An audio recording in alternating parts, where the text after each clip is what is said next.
Hello, dear friends.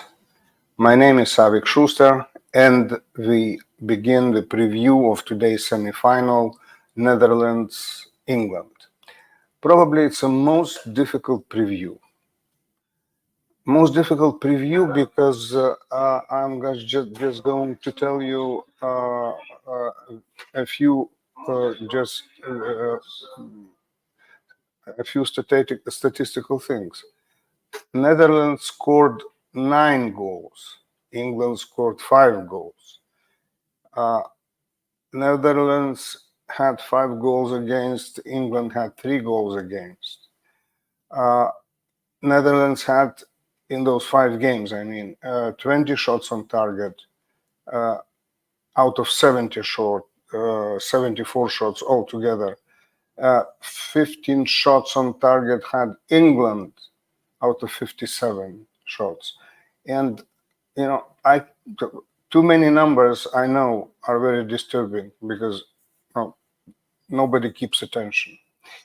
But I have many people, our viewers, who ask the question, why is England playing as it is? That is very mediocre.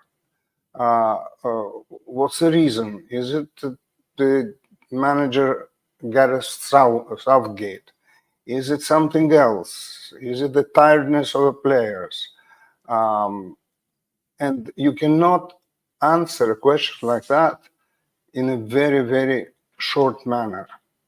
You have to delve into some details. You have to sort of, you have to illustrate what you're saying, because I don't think you are going to believe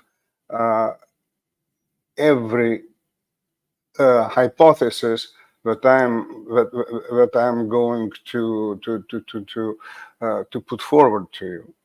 So that's why I want to start from England today, because England doesn't look on paper as a favorite team. Also because Netherlands didn't play one overtime and England played all overtimes.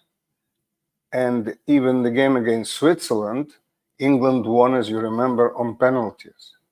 So as far as physical expenditure and psychological and nervous expenditure, England spent more. And obviously, it has to be fresh today, and very fresh today. On the other hand, on paper, if you try to compare the two lineups, basically no comparison. England has a lot more talent. So why? Why is it happening? Why is England playing on the verge of losing very many games? Now, I will not show you the game with Serbia, the first game, which I think the first game is always a very difficult game for any team. But we can have a look. We can have a look just very quickly. Even not, I'm not going to tire you with that. Gareth Southgate was experimenting basically with the midfield, because Gareth Southgate is playing 4-2-3-1. What does it mean? Or he played, not anymore, but he played. What does it mean?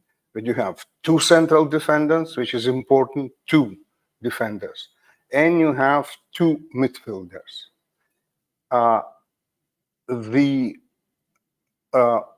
backs, right or left, of course, we're going as much as possible up front, and they basically they add to the midfield line.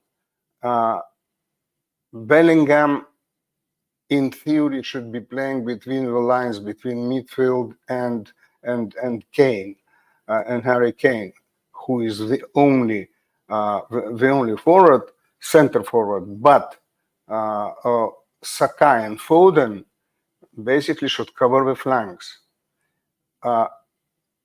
everything seems to be very logical. But those two players, who is playing with Rice? Question. Because Rice played in every game. In the first game, Gareth Southgate experimented with Alexander Arnold. What did he expect? He expected that Alexander Arnold, he has a good, long, precise pass, and he could change sides. He could quickly change sides, but that did not happen. Alexander Arnold played basically short passes, and not many of them. They didn't find the common language of Rice. So the next experiment was Gallagher from Chelsea. It didn't work again. They didn't find, I mean, there was no chemistry. So now it's Mainoo, the 19-year-old from Manchester United. Oh, well, things are a little bit better. But what did Southgate do? If we look the last two matches of both teams, it's July 6th, both teams playing the quarterfinal. Just bear with me, please, because it takes a little bit of time. Here we go.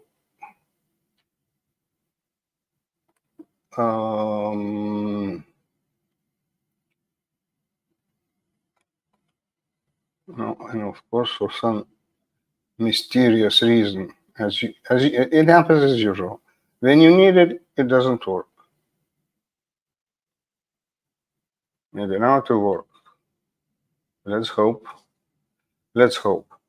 Gareth Southgate, he switched to the same men, but a different tactical scheme. 3 defenders. Kyle Walker, who's a right back, basically he was playing right center. So you had 3 defenders. Now,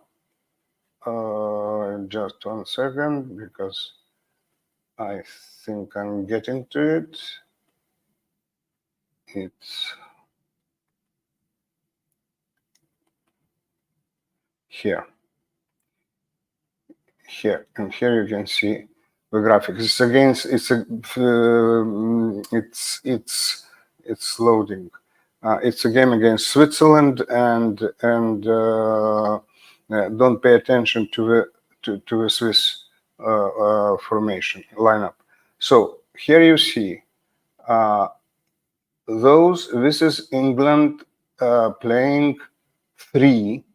Konsa was playing because Mike Gay was suspended. Stones in the center, and Kyle Walker right center. So basically, on paper, it looked midfield composed of 4 people, 4 players: Saka, Mainoo, Rice, and Trippier. Bellingham and Foden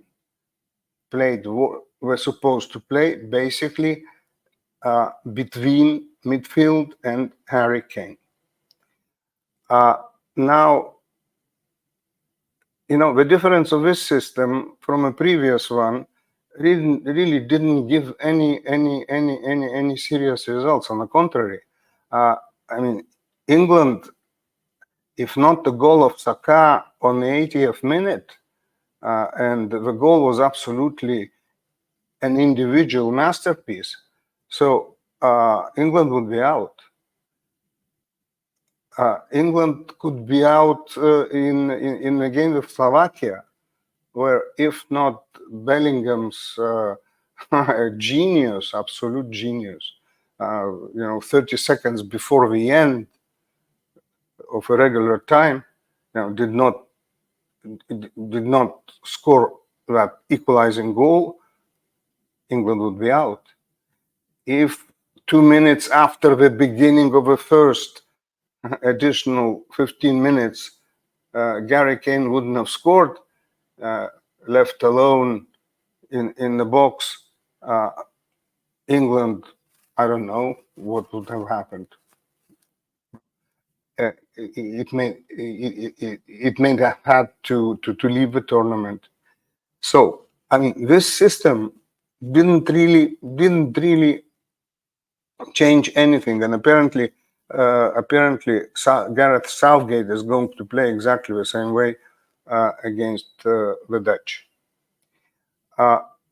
Only one thing I'll show you so that I don't tire you, because it's enough that I tire myself, because I'm trying to analyze everything that that is in my possession, and the passing patterns and the individual performances.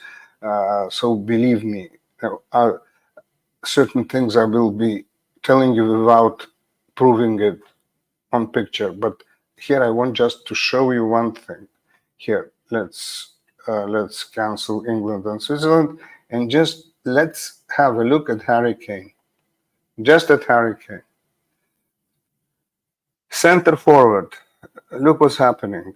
I mean, he in a positions penalty box, he's very rare. He plays in a position of which basically Bellingham is supposed to play. If you let's add to him Bellingham. Well, Bellingham covers quite a bit, a lot. He is really the key player of England. And if you add to them Foden, who is not in great shape now, he's not in great form. I mean, we are talking that these three players, again, you see, these three players, they cover a lot. Not Harry Kane. They cover a lot, but they're not dangerous. They don't fill up the penalty box of the opponent. We are talking about three players. One of them is best in Germany, the other is best in Spain, the third one is best in England.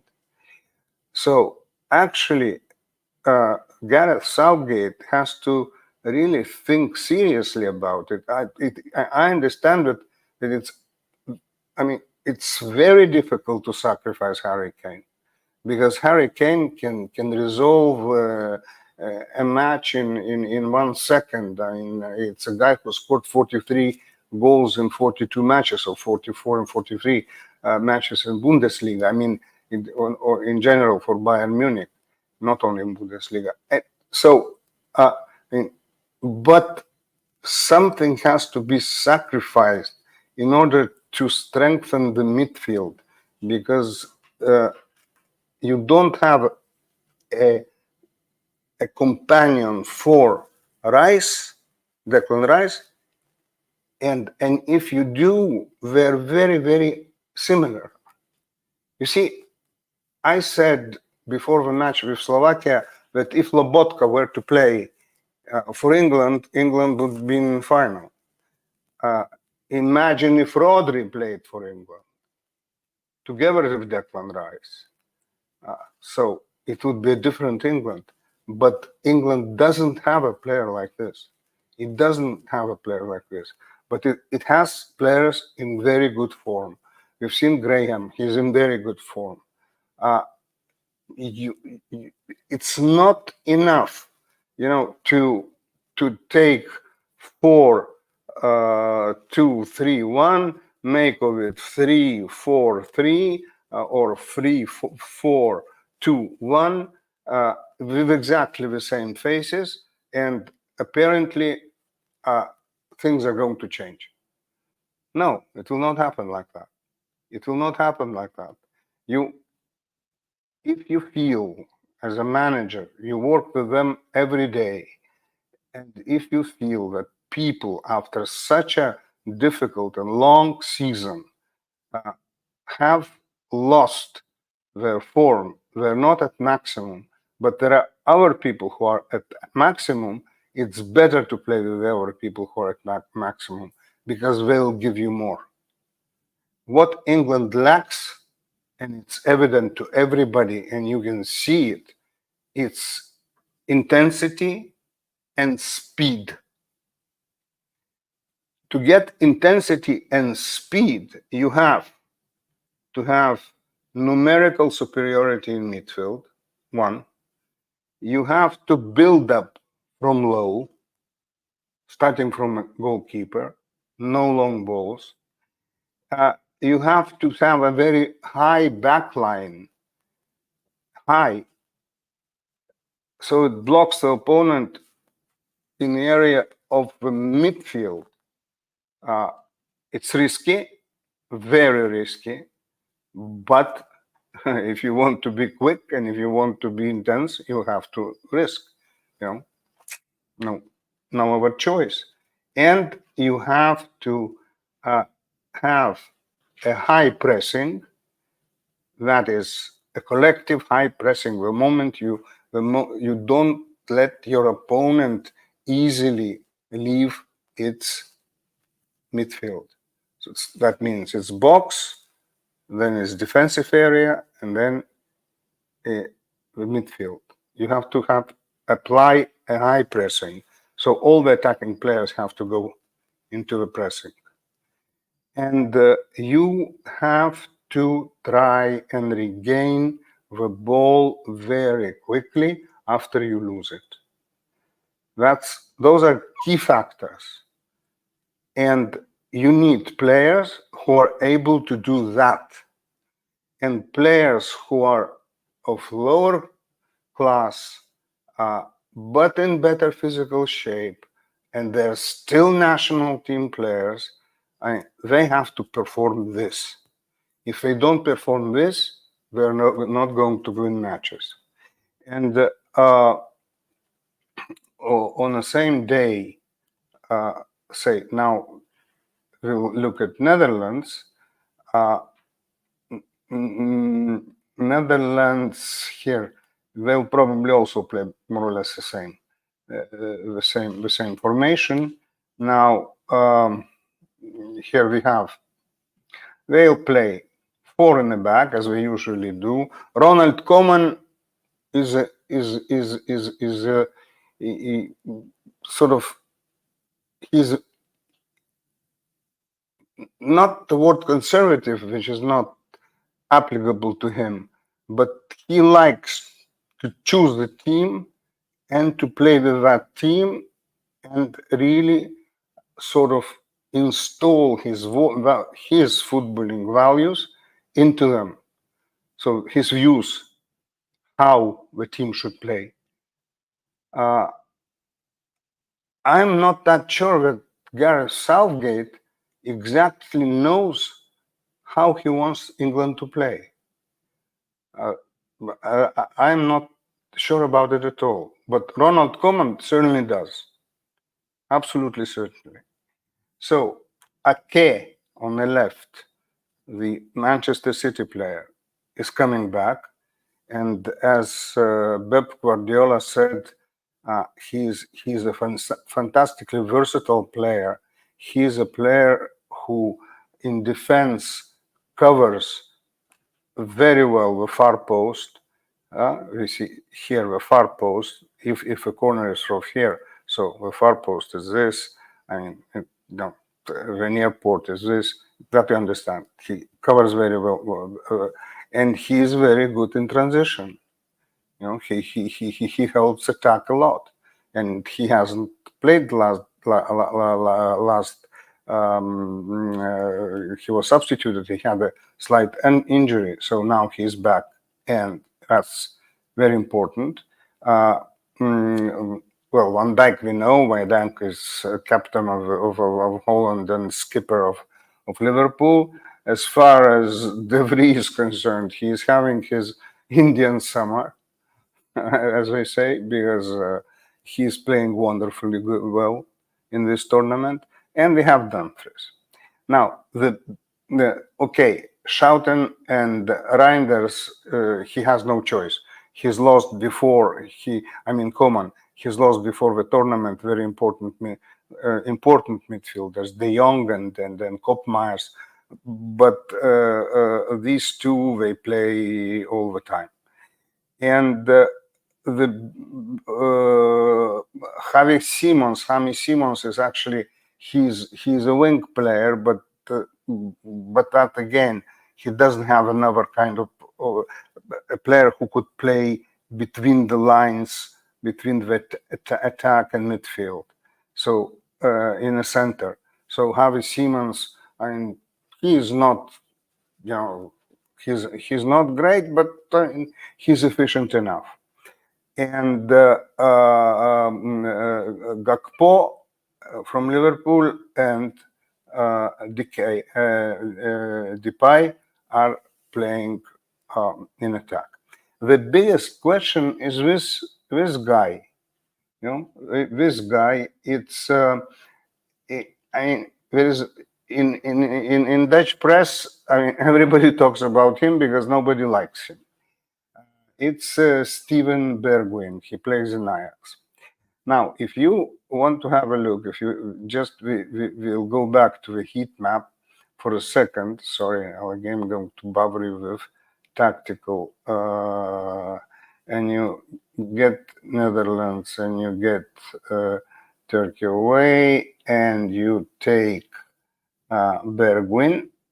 Here he is. Yeah. Well, this is the area that he covers on the right side. He plays close to the penalty box. He doesn't get in there very often. He plays exactly between midfield and attack. But if you add to that Dumfries, let's have a look what will happen. You see? They form a couple. That means he allows Dumfries to play attacking football. Dumfries is, he's an average defender, but he's good in attack. In defense, in Inter Milan or in a Dutch national team, as a defender, I see defects in him. But as a player who pushes forward, who is physically very strong, and he is a tall guy, he can play in box on high balls. So this is why he does it. Koeman does it. That's why he plays him, and it's very difficult for Dutch newspaper readers and in general football fans and football experts to explain it on words. You have to you have to show them. I don't think that Koeman has time to show it to them. And then, so Holland is going to playing that way. Holland is going to play its usual game, a careful game, not trying to push immediately England. I don't think so. That will start very quick. It won't be like yesterday. I don't think that on the first minutes we'll have a goal. Colomoni scored. So England has to be, England has to be England. The football that is played in Premier League is not played anywhere else because of the intensity and because of the speed. From team number 20 to team number 1. So that is what Gareth Southgate has to aim for in order to win this game. And England is absolutely capable of winning this game. And then the final comes, if it comes again, in Berlin on Sunday. Spain maybe well, I'll say for somebody maybe a heresy, but Spain may be for England easier than Holland, because Holland adapts to its opponent. Spain plays its own game no matter what. They don't care. France scores a goal, the Spanish don't care. They play as if nothing happened, and they scored 2 in 4 minutes. With them, maybe for England, it's going to be easier. But with Holland, it's going to be very difficult, because Holland is very adaptable to the opponent, and that's a philosophy of their manager, Ronald Koeman. So that's why I say this was a very difficult match to analyze and predict, which, you know, my intuition tells me it must be England, but my rational thinking tells me that Holland has its chances. So let's see what happens, and I'll see you before the final on Sunday, and I hope that we'll dedicate a lot of time to England. Thank you, and see you soon.